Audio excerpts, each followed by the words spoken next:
Hi hello ಎಲ್ಲರಿಗೂ ನಮಸ್ಕಾರ. Welcome back to my YouTube channel. ಎಲ್ಲರೂ ಹೇಗಿದ್ದೀರಾ? ಎಲ್ಲರೂ ಚೆನ್ನಾಗಿದ್ದೀರಾ ಅಂತೇಳಿ ಭಾವಿಸ್ಕೊಂತ ಇವತ್ತಿನ ವೀಡಿಯೋನ ಸ್ಟಾರ್ಟ್ ಮಾಡ್ತಾ ಇದ್ದೀನಿ. ಬನ್ನಿ, ಇವತ್ತಿನ ಸ್ಪೆಷಲ್ ರೆಸಿಪಿ ಏನಪ್ಪ ಅಂತ ಹೇಳಿದ್ರೆ ಸಿಂಪಲ್ ಆ್ಯಂಡ್ ಟೇಸ್ಟಿಯಾಗಿ ಹೋಟೆಲ್ ಸ್ಟೈಲಲ್ಲಿ ಇಡ್ಲಿ ಸಾಂಬಾರನ್ನು ಯಾವ ರೀತಿಯಾಗಿ ಮಾಡೋದು ಅಂತ ನೋಡ್ಕೊಂಬರೋಣ. ಬನ್ನಿ, ಮನೆಯಲ್ಲಿರುವಂಥ ಸಾಮಾನುಗಳನ್ನು ಬಳಸ್ಕೊಂಡು ಯಾವ ರೀತಿಯಾಗಿ ಇಡ್ಲಿ ಸಾಂಬಾರನ್ನು ಮಾಡೋದು ಅಂತ ನೋಡೋಣ. ಈ ಸಾಂಬಾರ್ಗೆ ಯಾವುದೇ ರೀತಿಯಾದಂತಹ ಸಾಂಬಾರ್ ಪೌಡರ್ ಅವಶ್ಯಕತೆ ಇರೋದಿಲ್ಲ. ಸಾಂಬಾರ್ ಪೌಡರ್ ಬಳಸ್ಕೊಳ್ದೇನೆ ಯಾವ ರೀತಿಯಾಗಿ ಇಡ್ಲಿ ಸಾಂಬಾರನ್ನ ಮಾಡೋದು ಅಂತ ನೋಡ್ಕೊಂಬರೋಣ. ಬನ್ನಿ,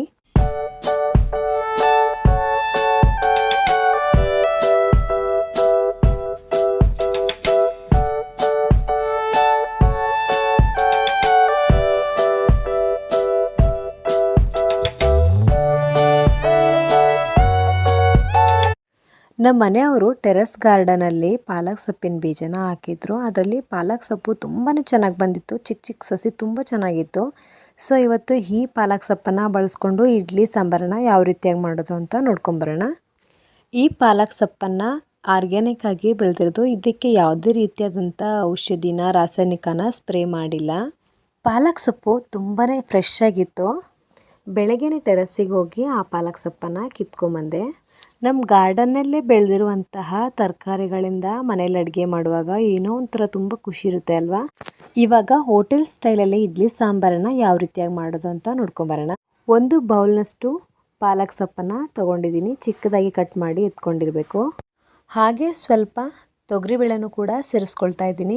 ಇವಾಗ ಚಿಕ್ಕದಾಗಿ ಕಟ್ ಮಾಡ್ಕೊಂಡಿರುವಂತಹ ಆಲೂಗೆಡ್ಡೆ, ಟೊಮೆಟೊ ಮತ್ತು ಈರುಳ್ಳಿನೂ ಕೂಡ ಸೇರಿಸ್ಕೊಳ್ತಾ ಇದ್ದೀನಿ. ನುಗ್ಗೆಕಾಯಿ ಇದ್ರೆ ನುಗ್ಗೆಕಾಯಿನೂ ಕೂಡ ಆ್ಯಡ್ ಮಾಡ್ಕೊಳ್ಬೋದು. ಇವಾಗ ಇದಕ್ಕೆ ನೀರನ್ನು ಸೇರಿಸ್ಕೊಳ್ತಾ ಇದ್ದೀನಿ. ಹಾಗೆ ಸ್ವಲ್ಪ ರುಚಿಗೆ ತಕ್ಕಷ್ಟು ಉಪ್ಪು, ಸ್ವಲ್ಪ ಅರಿಶಿನ ಪುಡಿನ ಆ್ಯಡ್ ಮಾಡ್ಕೊಳ್ಬೇಕಾಗತ್ತೆ. 2-3 ವಿಷಲ್ ಕೂಗಿಸ್ಕೊಂಡು ಈ ತರಕಾರಿನೆಲ್ಲ ತುಂಬ ಚೆನ್ನಾಗಿ ಬೇಯಿಸ್ಕೊಳ್ಬೇಕಾಗತ್ತೆ. ನಾವು ಎಷ್ಟು ಚೆನ್ನಾಗಿ ಬೇಯಿಸ್ಕೊಳ್ತೀವೋ ಅಷ್ಟು ಚೆನ್ನಾಗಿ ಸಾಂಬಾರು ತುಂಬ ಚೆನ್ನಾಗಿ ಬರುತ್ತೆ.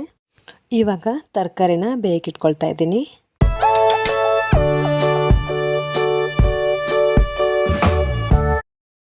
ಇವಾಗ ತರಕಾರಿನ ಬೇಯಕ್ಕೆ ಇಟ್ಕೊಂಡಾಗಿದೆ. ಇವಾಗ ಮಸಾಲೆಗೆ ಏನು ಬೇಕು ಅಂತ ನೋಡ್ಕೊಳ್ಳೋಣ. ಸ್ವಲ್ಪ ಕಡಲೆಬೇಳೆ, ಹಾಗೆ ಉದ್ದಿನಬೇಳೆ, ಹಾಗೆ ಸ್ವಲ್ಪ ಜೀರಿಗೆನ ಆ್ಯಡ್ ಮಾಡ್ಕೊಳ್ಬೇಕಾಗತ್ತೆ. ಕೊತ್ತಂಬರಿ ಕಾಳನ್ನು ಸೇರಿಸ್ಕೊಳ್ತಾ ಇದ್ದೀನಿ. 4-5 ಲವಂಗ, ಸ್ವಲ್ಪ ಕಾಳುಮೆಣಸು, ಹಾಗೆ ಚಕ್ಕೆ, 1 ಏಲಕ್ಕಿನ ತಗೊಳ್ಬೇಕಾಗತ್ತೆ. ಹಾಗೆ ಖಾರಕ್ಕೆ ತಕ್ಕಷ್ಟು ಖಾರದ ಪುಡಿ, ಕೊತ್ತಂಬರಿ ಪುಡಿ, ಹಾಗೆ ಅರಿಶಿನ ಪುಡಿನ ತೆಗೆದುಕೊಳ್ಬೇಕಾಗತ್ತೆ. 1 ನಿಂಬೆಹಣ್ಣಿನ ಗಾತ್ರದಷ್ಟು ಹುಣಸೆಹಣ್ಣನ್ನು ನೆನೆ ಇಟ್ಕೊಂಡಿದ್ದೀನಿ.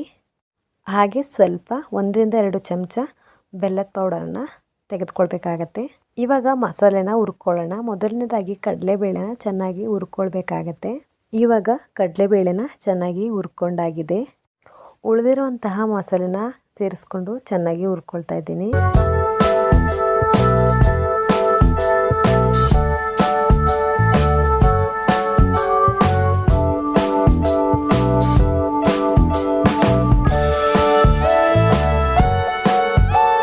ಇವಾಗ ಮಸಾಲೆನ ತುಂಬ ಚೆನ್ನಾಗಿ ಹುರ್ಕೊಂಡಾಗಿದೆ. 1 ಟೇಬಲ್ ಸ್ಪೂನ್ ಅಷ್ಟು ಎಣ್ಣೆನ ಸೇರಿಸ್ಕೊಳ್ಬೇಕಾಗತ್ತೆ.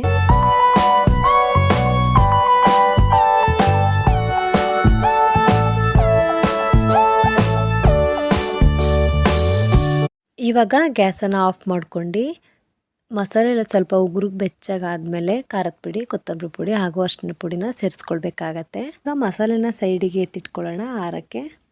ಇವಾಗ ಹುರ್ಕೊಂಡಿರುವಂಥ ಮಸಾಲೆನ ಸೈಡಿಗೆ ಎತ್ತಿಟ್ಕೊಂಡಾಗಿದೆ. ಇವಾಗ ಖಾರಕ್ಕೆ ಏನೇನು ಬೇಕು ಅಂತ ನೋಡ್ಕೊಂಬರೋಣ. ಬನ್ನಿ, ಖಾರಕ್ಕೆ ಹಸಿ ಕೊಬ್ಬರಿ, ಬೆಳ್ಳುಳ್ಳಿ ಹಾಗೂ ಕೊತ್ತಂಬರಿ ಸೊಪ್ಪಿದ್ರೆ ಸಾಕಾಗತ್ತೆ. ಬೇರೆ ಏನೂ ಅವಶ್ಯಕತೆ ಇರೋದಿಲ್ಲ. ಹಸಿ ಕೊಬ್ಬರಿ, ಬೆಳ್ಳುಳ್ಳಿ ಮತ್ತು ಕೊತ್ತಂಬರಿ ಸೊಪ್ಪನ್ನು ಒಂದು ಮಿಕ್ಸಿ ಜಾರ್ಗೆ ಸೇರಿಸ್ಕೊಳ್ತಾ ಇದ್ದೀನಿ. ಹಾಗೆ ಹುರಿದಿಟ್ಕೊಂಡಿರುವಂಥ ಮಸಾಲೆನೂ ಕೂಡ ಸೇರಿಸ್ಕೊಳ್ತಾ ಇದ್ದೀನಿ. ಇವಾಗ ಇದನ್ನು ಚೆನ್ನಾಗಿ ಮಿಕ್ಸಿ ಮಾಡ್ಕೊಂಬರೋಣ. ಬನ್ನಿ, ನೋಡಿ ಇವಾಗ ಇದು ಈ ರೀತಿಯಾಗಿ ನುಣ್ಣಗೆ ಸಾಫ್ಟಾಗಿ ಮಿಕ್ಸಿ ಮಾಡ್ಕೊಂಡು ಎತ್ತಿಟ್ಕೊಂಡಿದ್ದೀನಿ. ಇವಾಗ ಒಗ್ಗರಣೆಗೆ ಏನೇನು ಬೇಕು ಅಂತ ನೋಡ್ಕೊಂಬರೋಣ. ಇವಾಗ ಒಂದು ಪಾತ್ರನ ಬಿಸಿಗೆ ಇಟ್ಕೊಂಡಿದ್ದೀನಿ. 4-5 ಸ್ಪೂನ್ಗಳಷ್ಟು ಎಣ್ಣೆನ ಸೇರಿಸ್ಕೊಳ್ಬೇಕಾಗತ್ತೆ.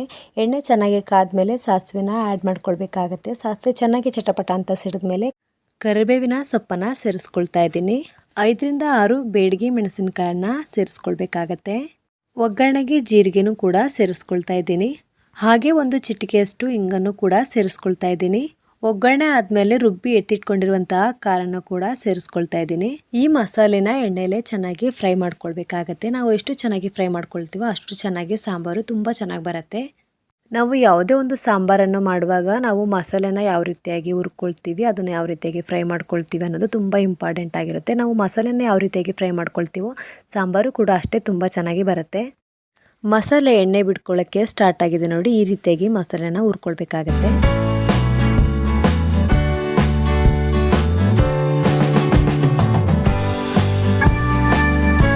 ಇವಾಗ ಮಸಾಲೆನೂ ಕೂಡ ಹುರ್ಕೊಂಡು ರೆಡಿಯಾಗಿದೆ. ಹಾಗೆ ಈ ಕಡೆ ತರಕಾರಿನೂ ಕೂಡ ತುಂಬ ಚೆನ್ನಾಗಿ ಬೆಂದಿದೆ. ಇವಾಗ ತರಕಾರಿನ ಸ್ವಲ್ಪ ಚಮಚದಲ್ಲಿ ಈ ರೀತಿಯಾಗಿ ಸ್ಮ್ಯಾಶ್ ಮಾಡ್ಕೊಳ್ಬೇಕಾಗತ್ತೆ. ಫ್ರೈ ಆಗಿರುವಂತಹ ಮಸಾಲೆಗೆ ಹುಣಸೆಹಣ್ಣಿನ ರಸನೂ ಕೂಡ ಸೇರಿಸ್ಕೊಳ್ತಾ ಇದ್ದೀನಿ.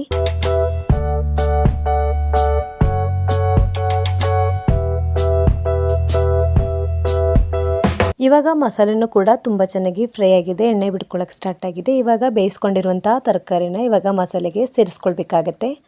ರುಚಿಗೆ ತಕ್ಕಷ್ಟು ಉಪ್ಪನ್ನು ಸೇರಿಸ್ಕೊಂಡು ಹಾಗೆ ಬೆಲ್ಲದ ಪುಡಿನ ಸೇರಿಸ್ಕೊಂಡು ಚೆನ್ನಾಗಿ ಕುದಿಸ್ಕೊಳ್ಬೇಕಾಗತ್ತೆ. ಇವಾಗ ಸಾಂಬಾರನ್ನ ಒಂದು ಕುದಿ ಚೆನ್ನಾಗಿ ಕುದಿಸ್ಕೊಳ್ಬೇಕಾಗತ್ತೆ. ಸಿಂಪಲ್ ಆ್ಯಂಡ್ ಟೇಸ್ಟಿಯಾಗಿ ಯಾವ ರೀತಿಯಾಗಿ ಮನೆಯಲ್ಲಿ ಹೋಟೆಲ್ ಸ್ಟೈಲಲ್ಲಿ ಇಡ್ಲಿ ಸಾಂಬಾರನ್ನು ಮಾಡೋದು ಅಂತ ಹೇಳಿ ನೋಡ್ಕೊಂಡ್ರಲ್ಲ. ಯಾರಿನ್ನೂ ನನ್ನ ಚಾನಲ್ಗೆ ಸಬ್ಸ್ಕ್ರೈಬ್ ಆಗಿಲ್ವೋ ಹೀಗೆ ಹೋಗಿ ಸಬ್ಸ್ಕ್ರೈಬ್ ಆಗಿ ಬೆಲ್ ಐಕಾನನ್ನು ಕ್ಲಿಕ್ ಮಾಡಿ. ನಾನು ಮಹಾರಾಷ್ಟ್ರದಿಂದ ಕನ್ನಡ ವಿಡಿಯೋಸನ್ನು ಮಾಡ್ತಾಯಿದ್ದೀನಿ. ಈ ವಿಡಿಯೋ ನಿಮಗೇನಾದರೂ ಇಷ್ಟ ಆಗಿದ್ದರೆ ಲೈಕ್ ಮಾಡಿ, ಶೇರ್ ಮಾಡಿ, ಹಾಗೆ ಕಮೆಂಟ್ ಮಾಡಿ. ಪ್ಲೀಸ್ ನನ್ನ ಚಾನಲನ್ನು ಸಬ್ಸ್ಕ್ರೈಬ್ ಮಾಡೋದನ್ನು ಮರಿಬೇಡಿ. Please subscribe my YouTube channel. ಹೀಗೆ ಸದಾ ನಿಮ್ಮ ಕನ್ನಡತೆಯನ್ನು ಪ್ರೋತ್ಸಾಹಿಸಿ. ಹೋಟೆಲ್ ಶೈಲಿಯ ಇಡ್ಲಿ ಸಾಂಬಾರ್ ರೆಡಿಯಾಗಿದೆ. ನೀವು ಕೂಡ ಮನೆಯಲ್ಲಿ ಒಂದ್ಸಾರಿ ಈ ರೀತಿಯಾದ ಸಾಂಬಾರನ್ನು ಟ್ರೈ ಮಾಡಿ ನೋಡಿ. ಹೇಗೆ ಬಂತು ಅಂತ ಹೇಳಿ ಕಮೆಂಟ್ ಬಾಕ್ಸಲ್ಲಿ ಕಮೆಂಟ್ ಮಾಡಿ ಹೇಳಿ. Thanks for watching my videos.